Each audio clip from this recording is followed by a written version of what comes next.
Gloire à ton nom, Jésus. Nous allons donc élever nos voix pour lire ensemble la parole de Dieu. Nous avons un seul verset ce matin, une seule référence, Exode chapitre 1, verset 11. Lisons au nom de Jésus, Exode chapitre 1, le verset 11. Et l'homme établit sur lui des chefs de corvée afin de l'accabler de travaux pénibles.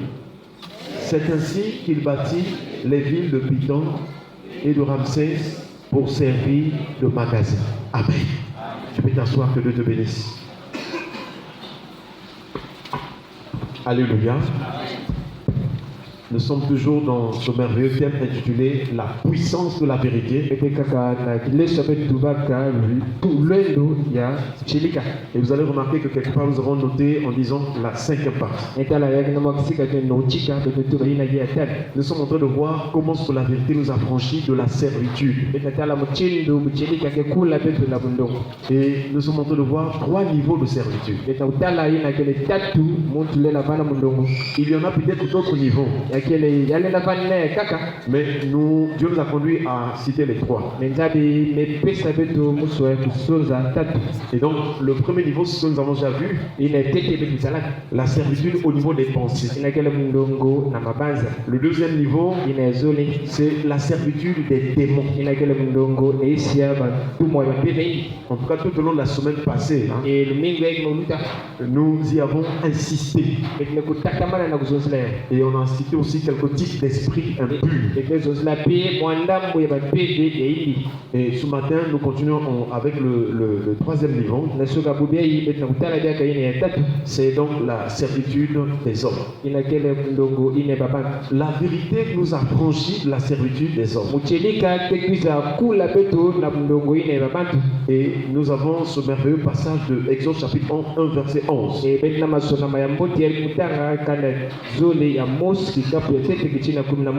Que nous venons de lire ensemble. Ce texte biblique nous rappelle l'histoire de l'Égypte. Ils sont en Égypte, ce peuple. Et ils sont arrivés en Égypte parce que tout simplement Dieu avait vraiment élevé un homme. Cet homme s'appelle Joseph. Au commencement de sa vie, déjà aimé par son père, il faisait des bons rêves. Et ces rêves-là montraient que, ou bien préfiguraient qu'un jour, ces rêves montraient qu'un jour, Joseph sera un grand, une personne élevée en dignité.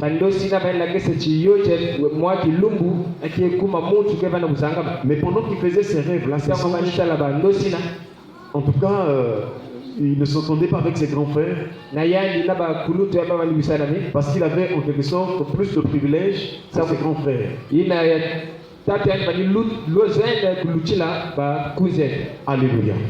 Et donc, au fur et à mesure que Joseph continue à grandir et à avancer dans sa vie, alors le Seigneur a mis sa main sur Joseph pour l'emmener à vivre ce que lui, l'Éternel, lui avait montré dans les anges. C'est pourquoi nous voulons nous rappeler, si déjà le Seigneur t'a montré quelque chose, par les visions et les songes, si l'Éternel, le Seigneur t'a parlé, par la parole, par le Saint-Esprit, par une autre personne, il faut retenir ces paroles. Parce que la particularité de la personne de Dieu, c'est qu'il accomplit ce qu'il promet. Lorsque Dieu te promet quelque chose, lui, il demeure fidèle pour l'accomplir. Voilà pourquoi Joseph, malgré tout le parcours rempli de difficultés, de souffrances, un parcours plein de rejet, et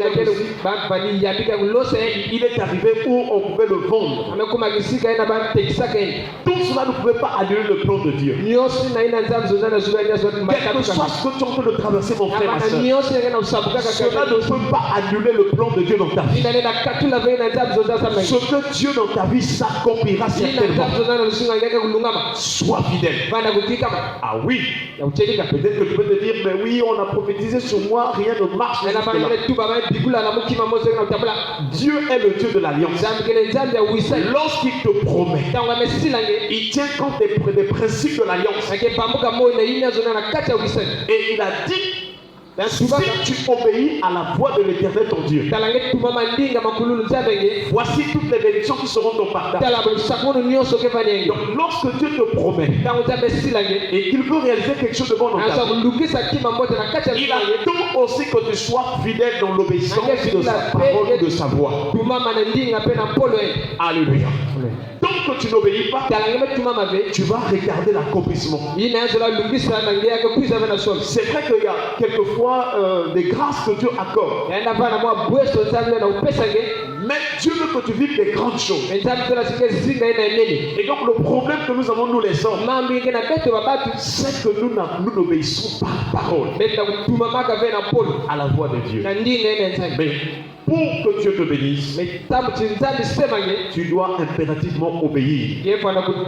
C'est pourquoi le prophète Samuel a dit au roi Saoul, l'obéissance vaut mieux que les sacrifices. Est-ce qu'on peut acclamer le Seigneur? Alors, si tu n'obéis pas aussi, alors l'ennemi en profite. Parce que la désobéissance ouvre les portes à l'ennemi, donne l'ennemi accès dans ta vie. Et quand l'ennemi a accès dans ta vie sur ta vie, il t'emmènera dans des terrains mauvais, dans des terrains difficiles. Tu vas commencer à souffrir dans ta vie. Tu penseras même que c'est Dieu qui t'impose cela. Non. Chers frères et sœurs, nous devons impérativement obéir à la parole. Si nous voulons voir la gloire de Dieu. Chers frères et sœurs, Jésus a dit à l'une des sœurs de Lazare, n'ai-je pas dit si tu crois, tu verras la gloire de Dieu. Croire, c'est vrai que c'est espérer les choses que tu n'as pas encore vues. Mais croire veut dire aussi obéir parfaitement et totalement à la voix de Dieu. Voilà pourquoi quand Dieu parlait aux autres qui nous ont précédés, lorsqu'il appelait Abraham, Abraham ne voyait rien. Dieu lui a promis en disant, va-t'en de ton pays, de ta patrie, de la maison de ton père, dans le pays que je te montrerai. Il a accepté de partir sans d'abord voir.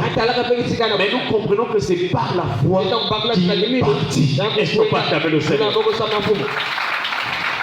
Si tu veux être heureux dans ta vie tous les jours, tu dois vivre selon la foi. Alléluia. Chers frères et sœurs, donc nous aussi, si nous voulons être épargnés et délivrer la servitude, nous devons faire un effort pour obéir à la voix de Dieu. Ce matin, nous voyons que la vérité nous affranchit de la servitude des hommes. Il y a des hommes dans ce monde qui sont là pour faire souffrir, pour asservir les autres. Et déjà, Israël, quand ils arrivent en Égypte, d'abord, comme nous l'avons dit en amont, Joseph est donc finalement arrivé en Égypte. Et Dieu va l'élever. Et à partir de Joseph, puisqu'il y avait la famine, et en ce moment-là, le blé s'est trouvé en Égypte. Alors, Israël, donc Jacob a envoyé les enfants pour aller chercher du blé. Et ces frères-là ne sachant pas que le frère qu'ils avaient vendu là, c'est lui qui est devenu le gouverneur. Les gens peuvent te faire du mal, mais ils oublient le plan de Dieu dans ta vie. Voilà pourquoi tu ne dois pas avoir le temps d'aller se chamailler avec les gens. Même si on t'insulte, On te maltraite. On te rejette. On te déçoit. Mais attache-toi au Seigneur.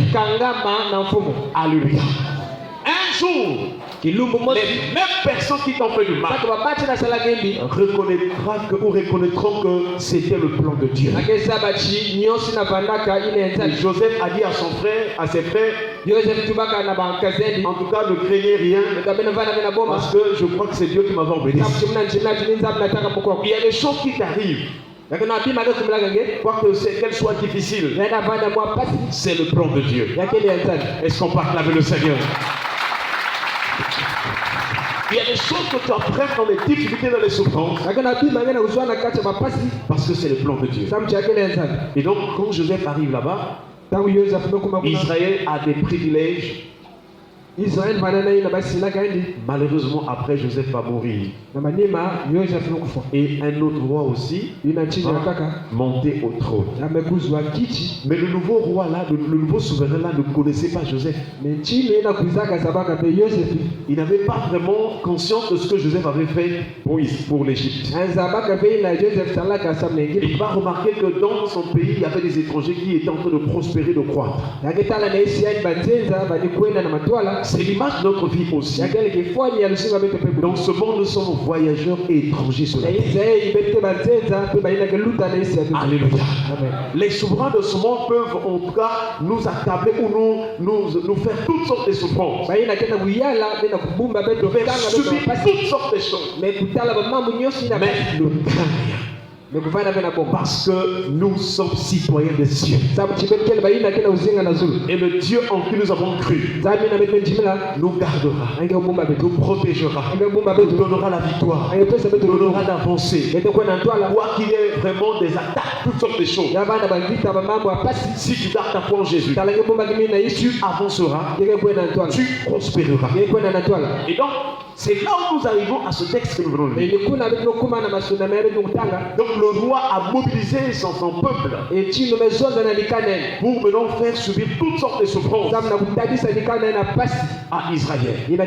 Et ici il est écrit donc Exode chapitre 1 verset 11. Et l'on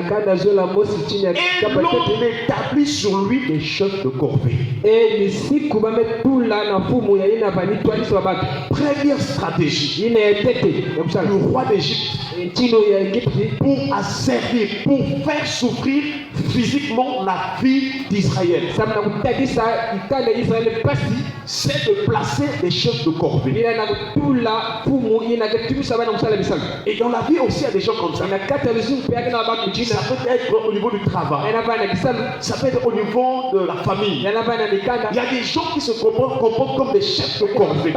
Ils ont comme une mission pour te faire souffrir. Ça peut être dans le foyer. Je ne sais pas là où tu as passé une bonne partie de ta vie. Est-ce que c'est chez l'oncle? Est-ce que c'est le grand-père? Ou la grand-mère? Si tu revois ta vie en arrière, peut-être qu'il y a eu une maison où tu étais en séjour. Mais le traitement qu'on vraiment appliquait sur toi, on faisait sur toi, c'était un mauvais traitement. Combien d'hommes et de femmes ont des blessures intérieures à cause des mauvais traitements? Mais ce matin, je voudrais te dire de les pardonner. Alléluia. Parce que Dieu va poursuivre sa mission ou son plan sur ta vie. Et donc, on établit sur Israël des chefs de corvée, des gens qui allaient diriger des travaux pénibles pour Israël, des gens qui allaient ordonner à Israël de souffrir, de faire des travaux pénibles. Qu'est-ce que la corvée? Alors, la corvée a pour signification d'abord un travail gratuit. Et quand nous remontons dans l'histoire, pour ceux qui sont à l'école, nous savons que dans l'histoire du monde ou des hommes, il y a une période qu'on appelle le Moyen-Âge. Qui peut nous rappeler les périodes de l'histoire? C'était quoi? En dehors du Moyen-Âge, à quel temps? Et avant le Moyen-Âge, on commence par l'Antiquité. Ensuite, après, ensuite, voilà. Donc nous retenons que dans l'histoire, il y a eu une période du monde qu'on appelle le Moyen-Âge. Et dans le Moyen-Âge, la corvée existait aussi. Donc c'était un travail gratuit que des serfs, c'est-à-dire les serfs, c'était l'ensemble des personnes qui étaient privées de leur liberté. Ils étaient attachés à une terre. Et elles, ces personnes, étaient assujetties à des obligations. Donc nous voyons que dans le temps du Moyen-Âge, qu'on appelle aussi la féodalité pour ceux qui ont fait de longues études. La féodalité, en fait, c'est l'organisation qui se passait en ces temps-là. Sur le plan politique, économique, vraiment et social. Et en ce moment-là, il y avait des fiefs, il y avait des endroits contrôlés par un maître qu'on pouvait appeler aussi seigneur. Vous allez remarquer que pour ceux qui suivent les films, même de Kung Fu à l'époque, il y avait des territoires où un seigneur régnait. Est-ce qu'on parle un peu de seigneur? Ce sont des fiefs. Ah, il faut connaître l'histoire. Quand tu es pasteur, il faut connaître. Il ne faut pas venir dire non. Il faut expliquer aussi les choses comme il se doit. Voilà, donc commence au Moyen-Âge. Ces personnes qu'on appelle des serfs ou bien des serfs étaient privées de leur propre liberté. Elles devaient faire un travail gratuit.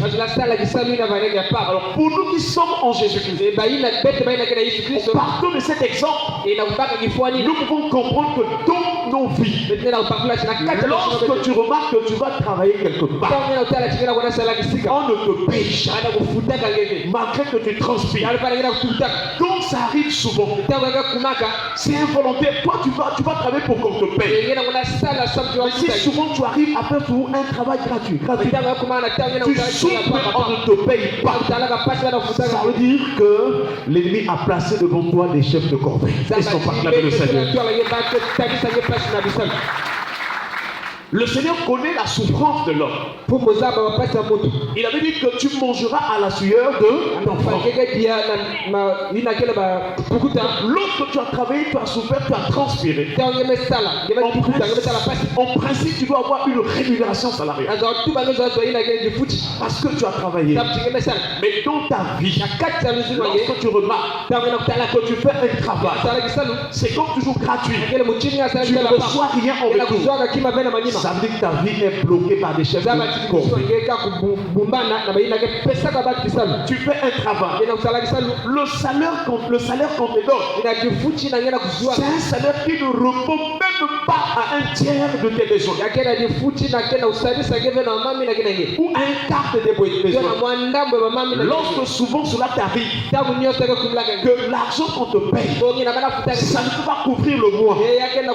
Cela veut dire que le diable t'a parti ta place. Parce que le diable, il connaît les mauvaises personnes de ce monde. Il peut faire venir vers toi un mauvais patron. Que lui, le diable, on quitte le diable voir qu'il y a une mauvaise semence. Et ce patron-là va commencer à t'imposer ou à changer ton salaire plusieurs fois. Donc l'objectif que ton travail soit une corvée. Alléluia. Je ne sais pas dans ta vie si tu remarques ces choses. Lorsque Jacob est arrivé chez son oncle Laban, au départ son oncle lui a dit: est-ce que parce que tu es mon parent, tu vas travailler gratuitement? Dis-moi quel sera ton salaire. Est-ce qu'on va avec le Seigneur? C'était une bonne question. Mais maintenant que Jacob lui dit, mon salaire sera, en tout cas, j'aime l'une de tes filles. Et Je travaillerai pour avoir ma femme. Chers frères et sœurs, dans la vie, il faut faire quelque chose pour que tu trouves la femme. Tu veux le mariage, mais tu ne peux pas faire quelque chose.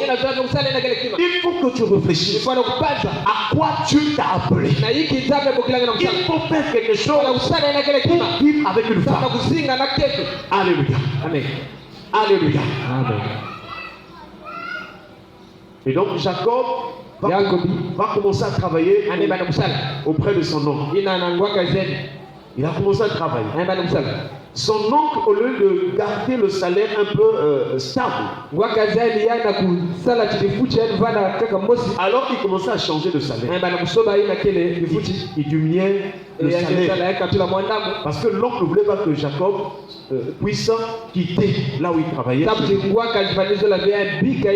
Il voulait qu'il soit souvent esclave là. Il ne voulait pas qu'il prospère. Donc dans l'intention de l'oncle, il fallait bloquer au niveau du salaire. Voilà pourquoi nous te disons que si tu travailles, il faut prier même pour ton salaire. Il faut prier afin qu'on te paye bien. Ou bien dans ce qu'on te paye que tu te retrouves. Est-ce qu'on partage le Seigneur?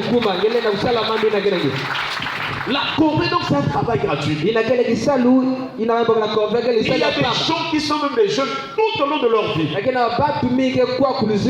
font un travail gratuit. Non, c'est pas parce qu'on est chrétien. Dieu reconnaît le salaire et la récompense.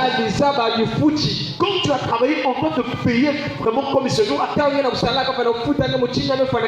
D'autres encore ont pris l'option de donner souvent des primes. Je te donne tel montant. Lorsque tu embauches une personne, lorsque tu fais travailler une personne, mets-toi à sa place. Regarde comment il est en train de souffrir. Parce que si tu ne le payes pas bien, lorsqu'il va murmurer, lorsqu'il va regarder ses souffrances, tu pourras être en chute. Tu pourras avoir des problèmes. Voilà ce qui a fait que Jacob, lorsqu'il a vu toutes ces années-là, on a changé son salaire, je crois, près de 10 fois ou 20 fois. Il a passé près de 20 ans auprès de son frère. Attention mon frère. Il y a des travaux, j'allais dire, il y a des milieux où tu travailles, on te bloque avec un petit salaire dans le but que tu restes là, que tu sois retardé dans ta vie. C'est l'image de la corvée.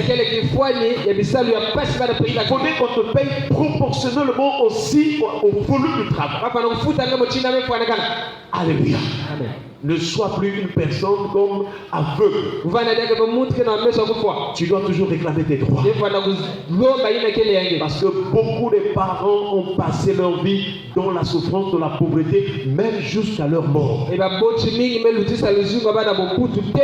Parce que tout travail qu'ils pouvaient recevoir n'était qu'une corvée. Mais nous prions que Dieu t'accorde l'abondance ce matin au nom de Jésus. Alléluia. Qui est chef de corvée sur toi? Qui est en train de te faire travailler sans pourtant te donner le salaire qui te réjouisse. Alléluia. Deuxième signification de la corvée. La corvée, c'est une obligation. Une obligation ou un travail pénible et inévitable. Lorsque tu arrives dans une situation, quand tu remarques que tu es dans une condition où obligatoirement tu dois faire ce travail-là, tu ne dois pas éviter. Il faut seulement faire. Et que dans ce travail, c'est pénible. Mais on t'a obligé. Même quand tu n'arrives pas, tu n'es pas en bonne santé, mais on t'oblige. Sache que ça devient une corvée. Alléluia. Je ne sais pas si dans ton parcours, tu es passé par une corvée. La corvée, c'est aussi un travail que font tour à tour vraiment des hommes qui appartiennent à une même communauté, une même famille.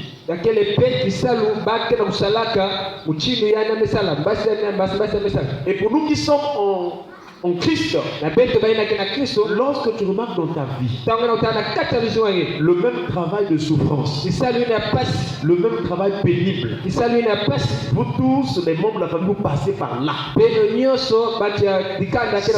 la famille a été soumise à une corvée. Alléluia. Alléluia. Chers frères et sœurs, il y a des gens ici, tu vas voir que par exemple, lui, le travail qu'on lui donne, c'est souvent monter sur un arbre pour cueillir par exemple des fruits, des mangues. Alléluia. Et donc son petit frère aussi, la même chose.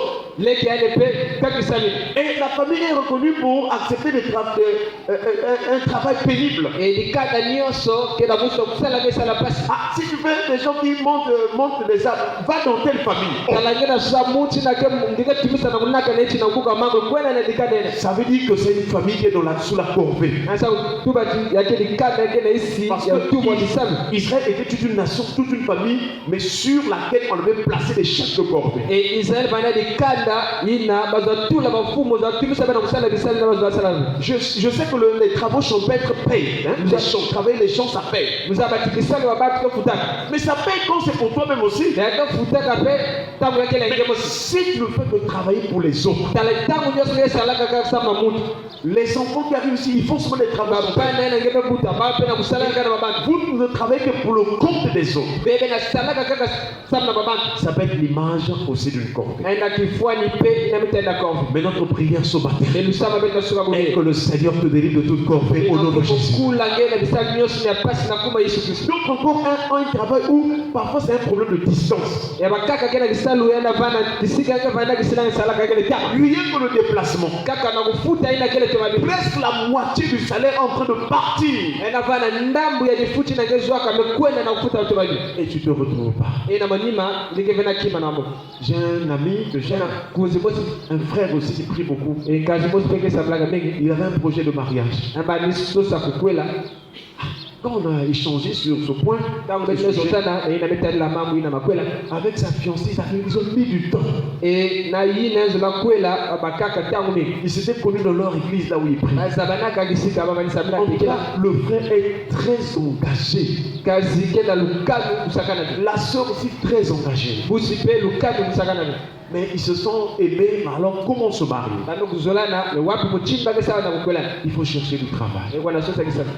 Et un jour, Dieu nous a fait grâce, on a contacté une personne.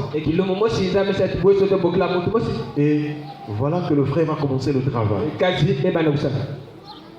Mais le salaire ne veut pas ouvrir le mois. Et donc c'était compliqué pour avoir même de l'argent pour donner sa future fiancée ou sa fiancée. Voilà pourquoi, chers frères et sœurs, si vous vous proposez pour les fiançailles, vous devez être l'un et l'autre des hommes de prière, hommes et femmes de prière, pour que ça marche. Alléluia. Dans ce monde, pour que ça marche, il faut être dans la prière.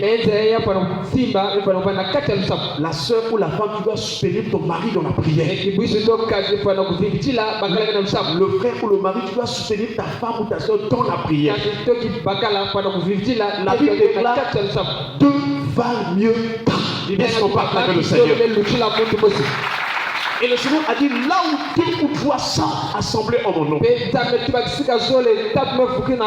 lorsque vous réussissez la prière pour invoquer le Seigneur, ça marchera.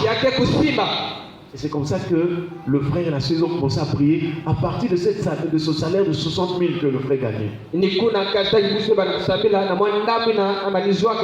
Et Dieu a opéré un miracle.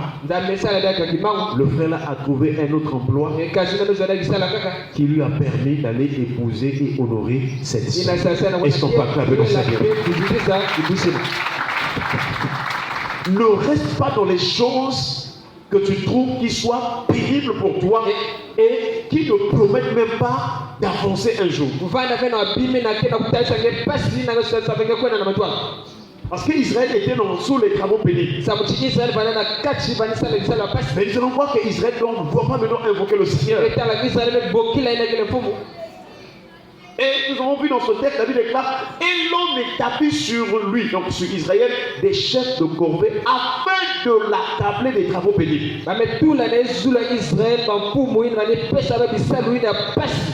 Lorsque tu travailles et que là où tu es, tu ne jouis pas du bonheur. Accabler veut dire faire supporter à quelqu'un une chose pénible. Frère, nous savons que les souffrances existent en ce monde. Mais nous n'oublions pas que Jésus s'était chargé de nos douleurs et nos souffrances.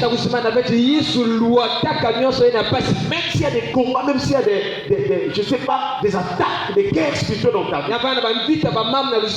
le signe que nous sommes en Christ, les combats arrivent, les attaques sont là, mais nous allons toujours avancer et prospérer au nom de Jésus. Alléluia. Amen. Chers frères et sœurs, et vous allez remarquer qu'en Israël, la Bible déclare, plus on l'accablait, plus il multipliait et croissait ou s'accroissait. Alléluia. Que là où tu étais accablé ce matin, que la main du Seigneur te touche et te donne de prospérer au nom de Jésus. Chers frères et sœurs, accablé, nous voyons donc, c'est amener une personne à un état d'abattement. Surcharger la personne et la personne est abattue. Il travaille avec l'arme. Il travaille avec l'arme. Tristesse, souci, inquiétude. Je ne sais pas si tu es dans ce cas-là. Mais la Bible nous dit quelque chose de très important. Celui qui sème avec l'arme reviendra en chant d'allégresse. La prière. Alléluia. Deuxième question ce matin. Pourquoi la servitude des hommes? Les hommes asservissent les autres. Pour la première réponse ou la première raison, c'est pour anéantir la puissance que Dieu a mis en toi.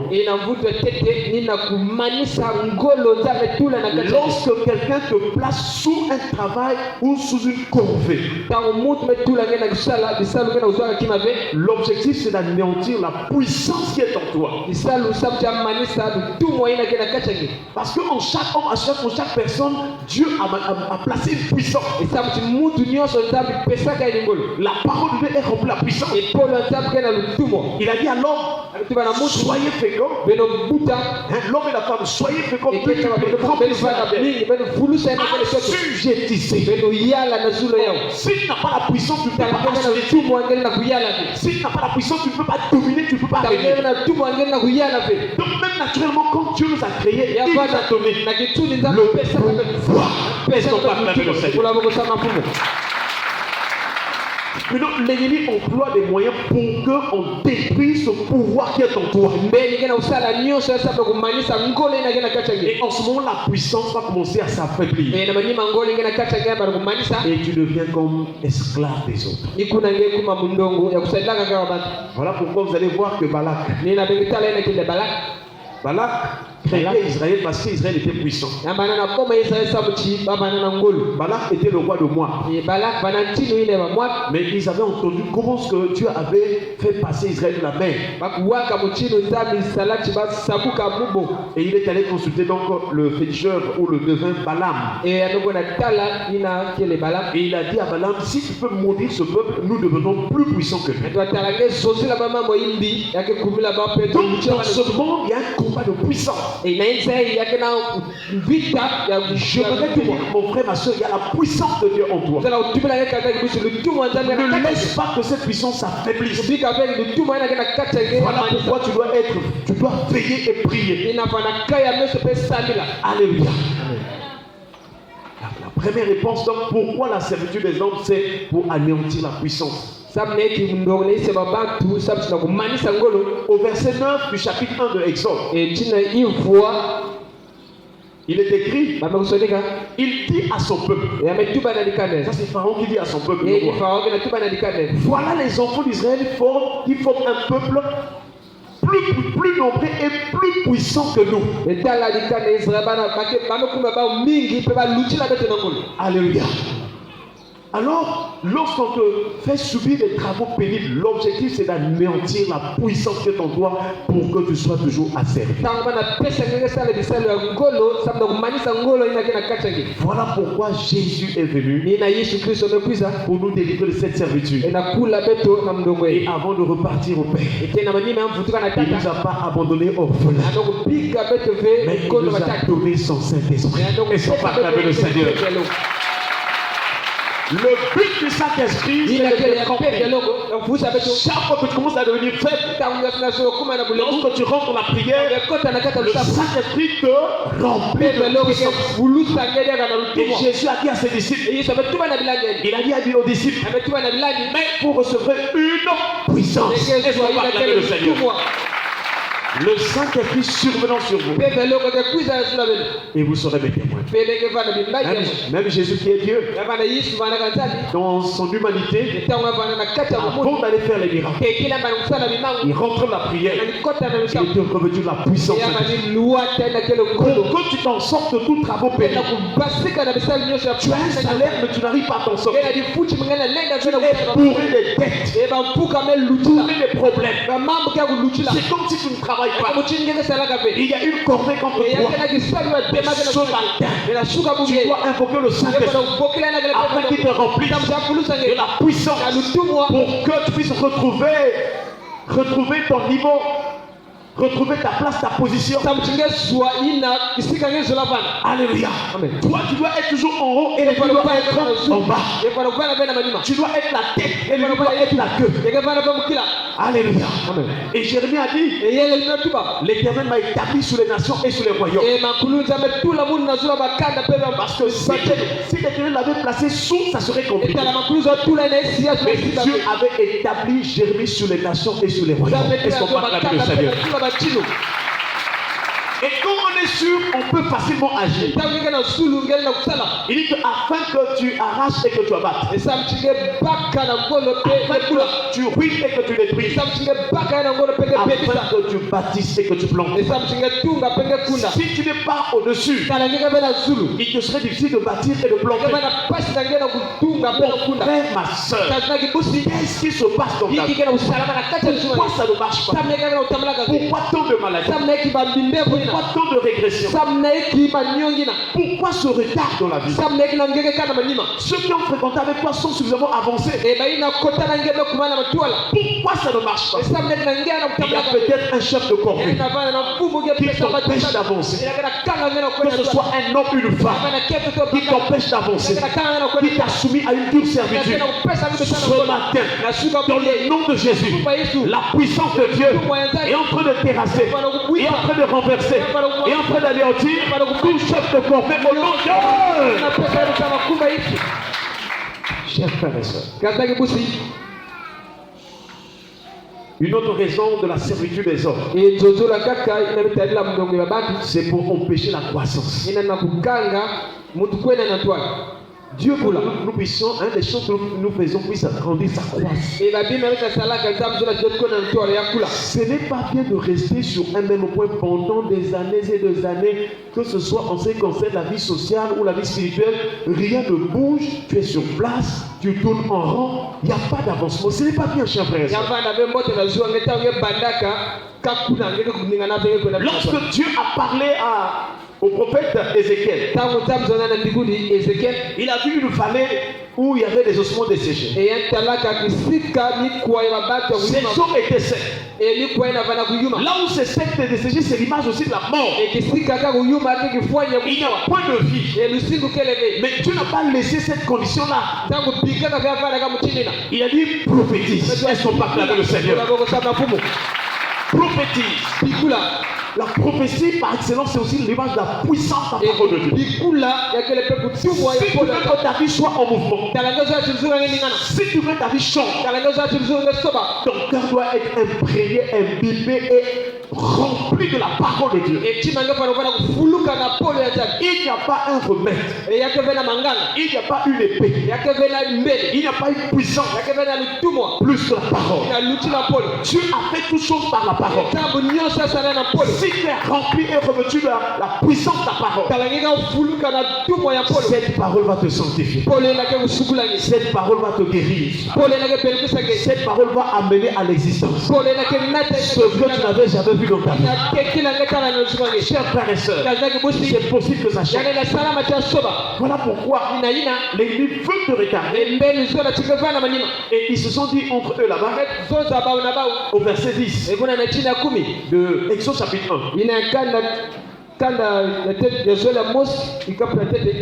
Il dit alors, montrons-nous habile à son égard. Empêchons qu'il ne s'accroisse et qu'il, s'il survient une guerre, il ne se joigne à nos ennemis pour nous combattre et sortir ensuite du pays. Le but de la corvée, c'est de retenir les personnes dans un endroit. Israël, c'était l'Égypte qui était la prison.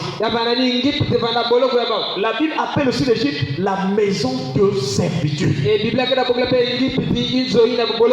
Où est-ce que tu te trouves, mon frère, ma soeur? Dans quelle maison de servitude te trouves-tu? Ce matin, Dieu t'a amené dans sa présence parce qu'il veut te sortir de là. Parce que dans le plan de Dieu, tu es un élu. Tu es un élu. Et lorsqu'un élu rencontre la parole va délivrer cet élu. Lorsqu'un élu rencontre le sang de Jésus, le sang doit racheter cet élu-là. Nous prions ce matin que la puissance de la parole de Dieu, la puissance du sang de Jésus, que la puissance du Saint-Esprit te délivre totalement au nom de Jésus. Alléluia. Chers frères et sœurs, une autre raison de la servitude des hommes, c'est pour empêcher l'épanouissement. C'est pour empêcher d'aller de l'avant. C'est pour retenir la personne de la maison de servitude.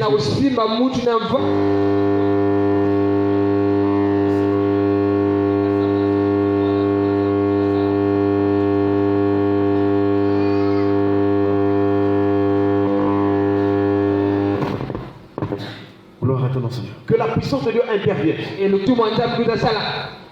Il faut acheter les filles, hein, frère.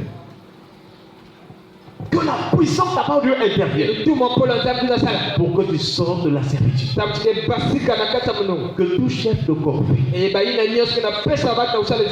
te libère ce matin au nom de Jésus. Que toute maison de servitude, que ces portes s'ouvrent. Tu dois sortir par la puissance de Dieu. Tu dois être libéré de toute maison de servitude.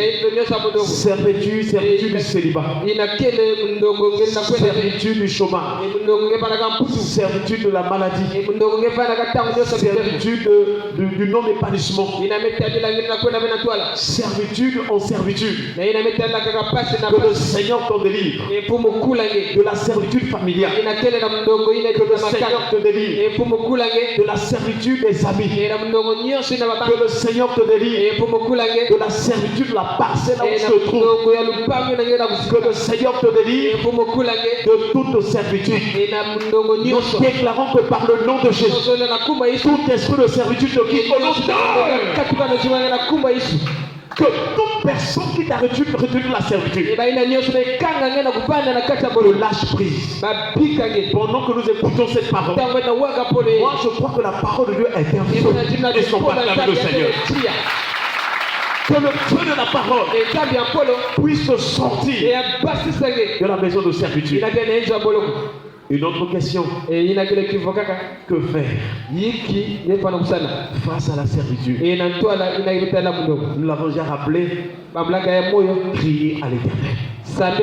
Lorsque tu trouves que ça ne marche pas, trouve des moments de prière. Ne sois pas distrait à cause de la télévision. Commence à faire des programmes de prière même à la maison. Prier à l'Éternel. Bartimée était dans la servitude. Il était mendiant aveugle. Il était toujours au bord du chemin. Mais puisqu'il est aveugle, il est mendiant. Comment est-ce qu'il va se démarquer dans sa vie? Mais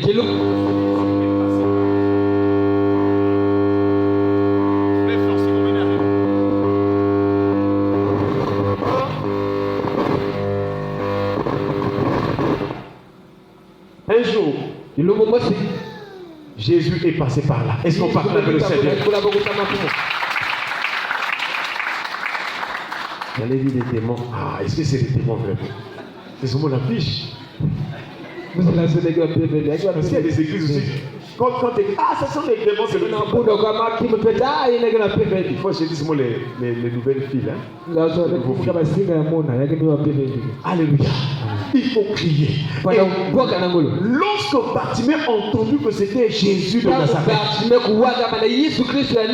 il commence à crier. Jésus, fils de David, aie pitié de moi. Je pense que c'est important, c'est compris, il faut fermer les yeux. Parce que si Bartimée avait les yeux ouverts, il allait voir devant la foule, et ils vont raisonner. Mais comme il ne voyait pas, mais il entendait que c'était Jésus. Cela veut dire quoi? Fais plus attention. J'allais dire, tu dois beaucoup plus développer l'écoute.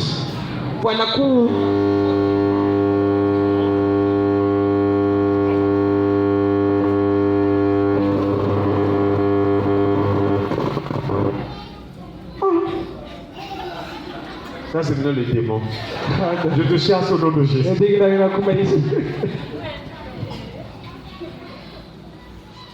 Bartimée a commencé à crier. Jésus, fils de David, aie pitié de moi. Essaie de faire un effort de plus entendre le Seigneur. Et ne pas en train, tu ne dois pas être en train de parler. Parce que beaucoup de chrétiens, eux, ils préfèrent beaucoup parler. Ils connaissent la situation. Au lieu de veiller, de prier, il faut que parler, de citer le nom ou la condition de la situation. Ils commencent à faire des remarques sur cette situation. Mais Dieu veut que tu fasses comme Bartimée. Fais ce comme si tu ne vois pas la situation. Mais tu sais que le Seigneur peut t'entendre. Il peut t'écouter. Lorsque tu pousseras un cri vers lui, crie vers l'Éternel. Crie vers Dieu. Le cri, c'est l'image d'invoquer le Seigneur. Le cri, c'est l'image d'appeler Dieu au secours. Je prie que Dieu secoue une personne ce matin au nom de Jésus. Quelle que soit la détresse dans laquelle tu te trouves, que le Seigneur te secoue. Que le Seigneur te soutire, te sorte de cette détresse. Alléluia. Et Bartimée a crié. Il y a eu d'abord un obstacle. La Bible déclare plusieurs le reprenaient pour le faire taire. Mais il cria beaucoup plus fort. Donc tu as commencé à prier pour une situation. Ça ne semble pas se mouvoir ou bien se délier. Qu'est-ce qu'il faut faire? Il faut continuer à prier. Il faut continuer à prier. Il faut continuer à prier. Jusqu'à ce que, chers frères et sœurs, tu obtiendras la réponse. Est-ce qu'on parle avec le Seigneur? Et Jésus s'arrêta et dit, appelez-le. Lève-toi. Et il s'est levé d'un bond. Et Bartimée est arrivé vers Jésus. Comme tellement il avait déjà exercé, il avait déjà fait poser des actes de foi. Jésus lui a tout simplement dit: que veux-tu que je te fasse? Il connaissait son besoin profond. Et Bartimée va dire: Rabouni, que je recouvre la vue. Alléluia. C'est ce matin, Jésus veut te poser la question: que veux-tu qu'il fasse pour toi? Tu as peut-être 10 sujets de prière. Mais qu'est-ce que tu veux d'abord en premier? Quelle est la priorité dans ta vie? Alléluia. Chers frères, je ne sais pas dans ton parcours quel est le chef de corvée qui t'a imposé cette difficulté, ce retard qui t'empêche d'avancer. Chers frères et sœurs, c'est possible que tu puisses t'en sortir. C'est possible que ta vie change. C'est possible que Dieu change ta situation. Puisque Dieu nous a révélé cette parole, nous prions que cette semaine même, que nous allons commencer, que le chef de corvée te libère, qu'il libère ta santé, qu'il libère ton mariage, qu'il libère tes voyages, qu'il libère ton avancement, qu'il libère tes dossiers, qu'il libère tes promotions, qu'il libère tes enfants, qu'il libère ta femme, qu'il libère ton mari, qu'il libère tout ce qui t'appartient. Car lorsque Israël devait sortir, Pharaon voulait retenir les enfants, il voulait retenir les femmes. Moïse a dit non, nous devons partir tous. Alléluia. Amen. Que tout ce qui est à toi sorte la corvée au nom de Jésus. Alléluia. Est-ce qu'on peut se lever dans la prière? Est-ce qu'on peut se lever? On peut se lever. Tu vas remettre